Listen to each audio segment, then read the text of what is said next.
بسم اللہ الرحمن الرحیم۔ السلام علیکم ناظرین، فدا دل ہوں اور آپ ڈیلی میدان دیکھ رہے ہیں۔ میرے ہاتھ میں جو معاہدہ ہے وہ کرم معاہدہ ہے۔ یہ اصل میں مریم معاہدے کی تجدید ہے۔ یہ جو پرانا ایک معاہدہ تھا 2008 میں جو ہوا تھا، اس کی کہا گیا ہے کہ یہ تجدید ہے۔ اس معاہدے کے حوالے سے خدشات موجود ہیں۔ خدا نخواستہ کوئی معمولی واقعہ جو ہے اس معاہدے کو، یہ جو چوتھا نکاتی معاہدہ ہے جس پر آپ دیکھ سکتے ہیں باقاعدہ دستخط موجود ہیں، کوئی معمولی واقعہ اس معاہدے کو رول بیک کر سکتا ہے، سبوتاش کر سکتا ہے۔ اس معاملے میں بات کرنی ہے، افغانستان کے حوالے سے بات کرنی ہے۔ ایک تصویر سوشل میڈیا پر بڑی وائرل ہے، اس پر بڑا طرح طرح کے تبصرے ہو رہے ہیں۔ تاجکستان کے صدر سے ISI کے چیف جنرل عاصم ملک کی ملاقات ہوئی ہے، اور اس ملاقات کی ٹائمنگ جو ہے وہ بڑی دلچسپ اس لیے ہے کہ پاکستان کی طرف سے واخان راہداری پر قبضے کی بے بنیاد خبریں جو ہیں وہ چلائی جا رہی ہیں سوشل میڈیا کے اوپر۔ افغانستان کے اندر بھی ان خبروں کی خاصی جو ہے اس پر تشویش کا اظہار کیا جا رہا ہے۔ باقاعدہ افغانستان کے جو وزیر دفاع ہیں، ملا یعقوب مجاہد، جو ملا عمر کے صاحبزادے ہیں، انہوں نے کہا ہے کہ یہ جو واخان راہداری ہے یہ افغانستان کے لیے سر کی حیثیت رکھتی ہے۔ جب تک ہمارے تن کے اوپر سر موجود ہیں، ہم اس راہداری کی، اس کوریڈور کی حفاظت کریں گے۔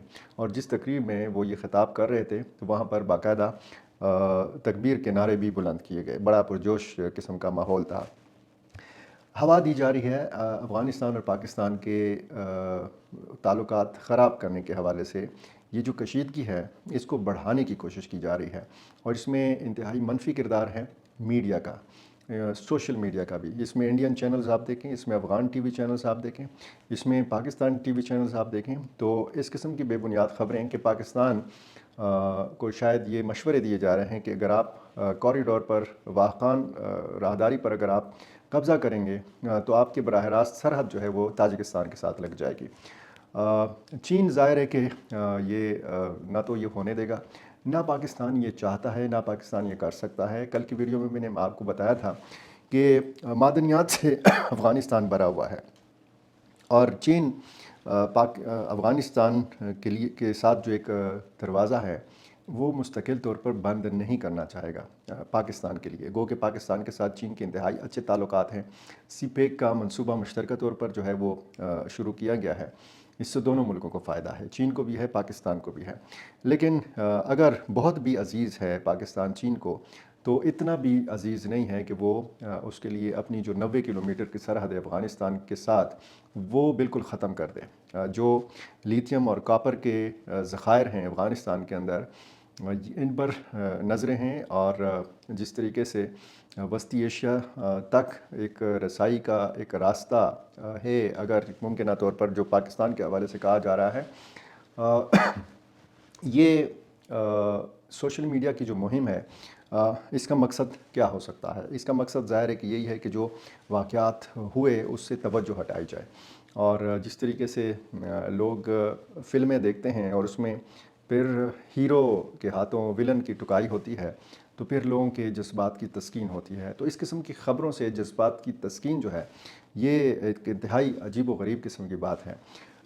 پچھلے سال پاکستان اور افغانستان کی تجارت آدھی رہ گئی، جتنا پہلے تجارت ہوتی تھی باہمی وہ آدھی رہ گئی، اور نئے سال میں 2025 میں یہ تجارت کا جو حجم ہے یہ مزید گھٹنے کا خدشہ ظاہر کیا جا رہا ہے افغانستان اور پاکستان کے تاجروں کی طرف سے۔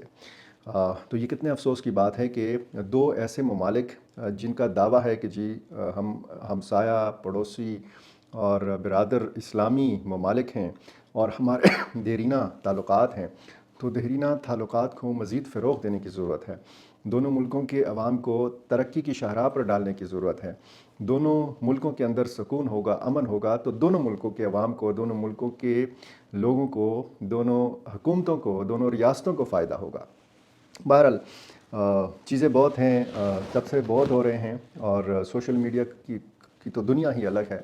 اپنی ریچ بڑھانے کے لیے، اپنے ویوز بڑھانے کے لیے طرح طرح کے جو ہیں بے بنیاد تبصرے کیے جا رہے ہیں۔ اس میں کوئی حقیقت نہیں ہے کہ پاکستان نے واخان کوریڈور پر یا تو قبضہ کیا ہے یا قبضہ کرنا چاہتا ہے، قبضہ کرنا بھی نہیں چاہتا۔ اس طرح کی جو صورتحال ہے تو ظاہر ہے کہ اس میں کوئی حقیقت نہیں ہے۔ افغان طالبان کے حوالے سے انٹرنیشنل میڈیا نے ایک رپورٹ چھاپی ہے۔ ظاہر ہے کہ مختلف شعبوں کے حوالے سے جب ایک سال گزرتا ہے تو ملکوں کی کارکردگی جانچی جاتی ہے، مختلف شعبوں کی کارکردگی جانچی جاتی ہے۔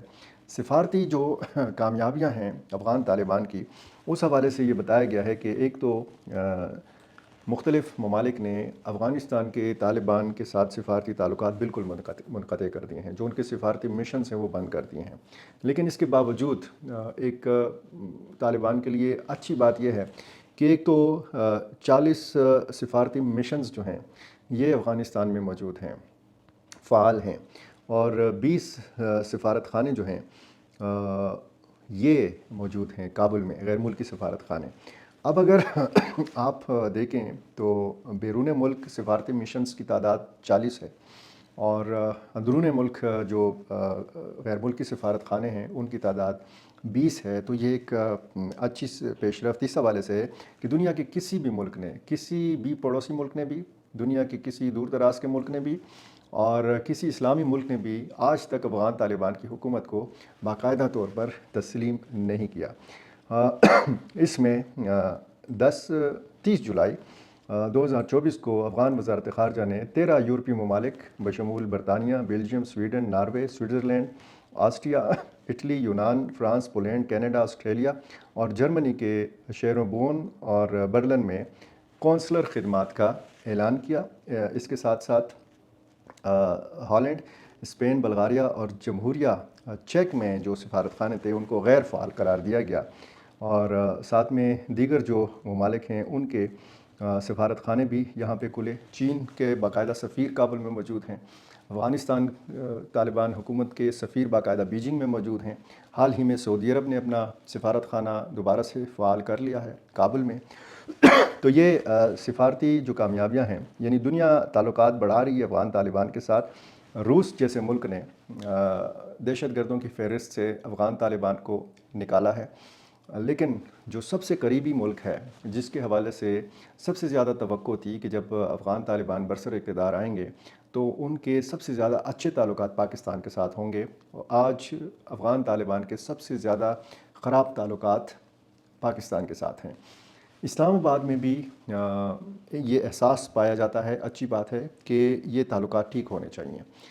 کابل میں بھی یہ احساس پایا جاتا ہے کہ یہ تعلقات ٹھیک ہونے چاہیے، لیکن کچھ قوتیں ایسی ہیں کہ جو نہیں چاہتی کہ پاکستان اور افغانستان کے تعلقات بہتر ہوں۔ اسی طرح اگر آپ دیکھیں کرم، جو قبائلی ضلع کرم ہے، اس میں ایک معاہدہ ہوا ہے، دو فریقین کے مابین معاہدہ ہوا ہے، لیکن اس میں خدشات موجود ہیں۔ ایک تو کچھ قبائلی عمائدین نے اس موقع پر شرکت نہیں کی، کچھ جو فریقین کے لوگ تھے انہوں نے دستخط نہیں کیے اس معاہدے پر۔ یہ جو معاہدہ ہوا ہے بے دلی کے ساتھ ہوا ہے یا دل سے ہوا ہے، یہ تو آنے والے دنوں میں پتہ چلے گا، لیکن لوگوں کی عدم شرکت یا لوگوں کا دستخط نہ کرنا یہ خطرے کی گھنٹی ہے۔ معمولی سا واقعہ جو ہے اس چنگاری کو ہوا دے سکتا ہے، یہ دوبارہ اس علاقے میں آگ بھڑک سکتی ہے خدا نخواستہ، اور اگر اس طرح کی صورتحال رہی تو ظاہر ہے کہ یہ جو مری معاہدے کی تجدید ہے، پھر یہ معاہدہ کاغذ کا ایک ٹکڑا رہ جائے گا۔ ہونا یہ چاہیے کہ اس معاہدے پر منوان عمل ہو، نیک نیتی کے ساتھ ہو۔ نیک نیتی جو ہے اس معاہدے کی کامیابی کے لیے اولین شرط ہے، اور اس میں کچھ تضادات بھی ہیں۔ اگر آپ بیرسٹر سیف جو صوبائی حکومت کے ترجمان ہیں، ان کے حوالے سے کچھ ٹکرز میڈیا کو جاری کیے گئے جس میں 4 جنوری ہفتے کا دن بتایا گیا ہے کہ سڑک کھولی جائے گی، پارا چنار اور پشاور کی جو اہم شاہراہ ہے اس کو کھولا جائے گا، لیکن اس معاہدے میں کہیں بھی 4 جنوری کا ذکر نہیں ہے۔ اس معاہدے میں لکھا گیا ہے کہ جب تک مکمل طور پر امن بحال نہیں ہو جاتا سڑک کو نہیں کھولا جائے گا۔ ایک تو اس حوالے سے اگر آپ دیکھیں تو کہا گیا ہے کہ نجی بنکرز قائم کرنے پر پابندی ہوگی، مورچے بنکرز پہلے سے موجود بنکرز کو 1 ماہ کے اندر ختم کیا جائے گا، اور اسی طرح جو بھاری اسلحہ ہے اس کے لیے بھی باقاعدہ ایک وقت دیا گیا ہے فریقین کو کہ آپ نے اپنا سارا بھاری اسلحہ جو ہے غیر قانونی اسلحہ وہ حکومت کے حوالے کرنا ہے۔ تو جب تک یعنی اب یہ 4 جنوری تک تو ممکن نہیں ہے، اگر 4 جنوری تک تمام بنکرز نہیں مسمار کیے جاتے ہیں، مورچے نہیں خالی کرائے جاتے، بھاری اسلحہ فریقین سے واپس نہیں لیا جاتا، تو پھر سڑک کو کیسے کھولا جائے گا، اور اگر سڑک کو کھولا جائے گا تو کس قسم کی سیکیورٹی فراہم کی جائے گی؟ کوئی 80 کلومیٹر کے لگ بھگ جو ہے سڑک ہے، اور یعنی یہ ٹکڑوں کے بیچ میں آپ اگر اس کا حساب لگائیں تو کوئی لگ بھگ 80 کلومیٹر بنتے ہیں، اور جو حساس مقامات ہیں وہاں پر جہاں پہ خدشات ہیں کہ فائرنگ ہو سکتی ہے۔ اب معاہدہ ہوا ہے کوہاٹ میں، عمل درآمد اس پہ ہوگا کرم کے اندر۔ معاہدے میں جو شریک لوگ ہیں ان میں سے کچھ لوگوں نے دستخط نہیں کیے، جو گراؤنڈ پہ لوگ موجود ہیں، جو باقاعدہ مورچے میں جو ہے آپ کو نظر آتے تھے، ایک دوسرے پہ فائرنگ کرتے تھے، وہ تو ظاہر ہے کہ گراؤنڈ پہ موجود ہیں۔ تو اللہ کرے کہ یہ معاہدہ کامیاب ہو، اگر دونوں فریقین نیک نیتی سے اس معاہدے پر عمل کرتے ہیں، لیکن کوئی تیسری قوت جو ہے سازش کر سکتی ہے، اس چنگاری کو ہوا دے سکتی ہے، آگ لگا سکتی ہے۔ اس چیز کو دیکھنا ہوگا، اس چیز سے الرٹ رہنا ہوگا، اور آنکھیں کھلی رکھنا ہوں گی، کان کھلے رکھنا ہوں گے، اور دماغ کا استعمال کرنا ہوگا، دانش کا استعمال کرنا ہوگا، عقل کا استعمال کرنا ہوگا۔ یہ معاہدہ ظاہر ہے کہ اس میں فیسیلیٹیشن حکومت کی طرف سے ہے، حکومت نے کوشش کی ہے، سرکاری جرگے نے کوشش کی ہے۔ اب یہ معاہدہ کامیاب بنانا ہے فریقین نے خود، اور اس میں نظر رکھنا ہے کہ کوئی تیسری قوت جو ہے، جس طریقے سے کچھ تنظیموں کا نام لیا جاتا ہے کہ ان کی عالمی فنڈنگ ہوتی ہے، کچھ کالعدم تنظیمیں یہاں پہ موجود ہیں۔ ظاہر ہے کہ ملیٹنسی سے بھی یہ علاقہ متاثر رہا ہے، افغانستان کے ساتھ اس کی باقاعدہ سرحد لگتی ہے، تین اطراف سے افغانستان کے ساتھ یہ متصل ہے یہ ضلع جو ہے۔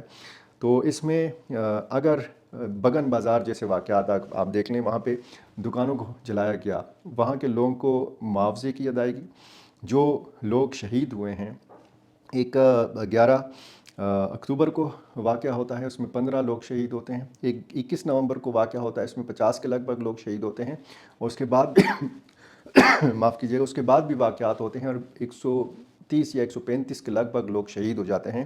تو ان لوگوں کا جو ایک سلسلہ وہاں پہ چل رہا ہے، تو ظاہر ہے کہ فریقین پر اس حوالے سے باری ذمہ داری عائد ہوتی ہے، دونوں فریقین کے علماء کرام، دونوں فریقین کے خصوصاً وہ نوجوان جو جذباتی ہیں، جو سوشل میڈیا کا منفی استعمال کرتے ہیں۔ تو ان سارے حوالوں سے یہ دیکھنا ہوگا کہ کس طریقے سے یہ ایک پائیدار امن کا جو سلسلہ ہے وہ شروع کیا جا سکتا ہے، اور یہاں کے لوگوں کو سکھ اور چین کی زندگی دی جا سکتی ہے۔ انسانی المیہ نے جنم لیا، یہاں پہ ادویات کی کمی، اشیاء خوردنوش کی کمی، ظاہر ہے کہ سڑک کی بندش کی وجہ سے نہ پیٹرول نہ ڈیزل، چلانے کو لکڑی نہیں، اور اسی صورتحال کی وجہ سے آپ پاکستان کے بڑے شہروں میں دیکھ رہے ہیں کہ دھرنوں کا سلسلہ جاری ہے، خصوصاً کراچی میں بڑی صورتحال خراب ہے، پشاور میں بھی دھرنا جاری ہے۔